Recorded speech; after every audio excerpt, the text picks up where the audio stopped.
કે મારો વિડીયો જે મારી પર ભાવનગરમાં બીજો કેસ થયો, આ વિડીયો અમારી પાર્ટીના મહામંત્રીને માત્ર મેં આપેલો ને ત્યારે કહેલું હાજર થતા પહેલા કે આ વિડીયો 31 તારીખે ચલાવવાનો છે, એવી રીતે મારી પાસે માંગવામાં આવેલો. આજે હું એટલા માટે આ સફાઈ આપું છું કે સવાલો ઘણા બધા થાય છે પાર્ટી તરફથી.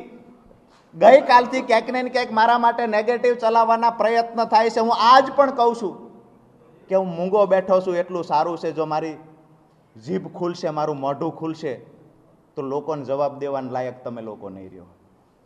કારણ કે જે પણ મેં જેલમાં અનુભવ્યું એની સાથે સાથે જે પણ પાછળથી જે ગેમ થઈ છે એ ખરેખર ક્યારેય સ્વીકારી ન શકાય. પોતાના લોકો પાસે અપેક્ષા ન હોય એવી ગેમો થઈ છે પાછળથી.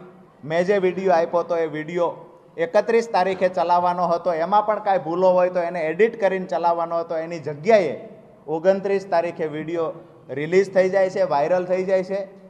એ વિડીયો અંતર્ગત મારી પર ભાવનગરમાં ગુનો દાખલ થાય છે. એ ગુનો દાખલ થયા પછી મને 11/11/2025 ભાવનગર લઈ જવામાં આવે છે. ત્યાર પછી બીજા દિવસે મારા પરિવારને કહેવામાં આવે છે કે એ ગુનામાં જામીન મળી ગયા છે. હું સતત વારંવાર કહેતો રહું છું કે મને જામીન મળી ગયા હોય તો અહીંયા બીડો જમા કરાવો. મને 30/11 ખબર પડે છે કે એમાં જામીન નથી મળ્યા, પાર્ટી ખોટું બોલી રહી છે. મેં કહ્યું કે અમે ફરીવાર સેશનમાં જામીન મૂકો. સેશનમાં જામીન મૂક્યા. 4/12/2025 જામીન મૂક્યા.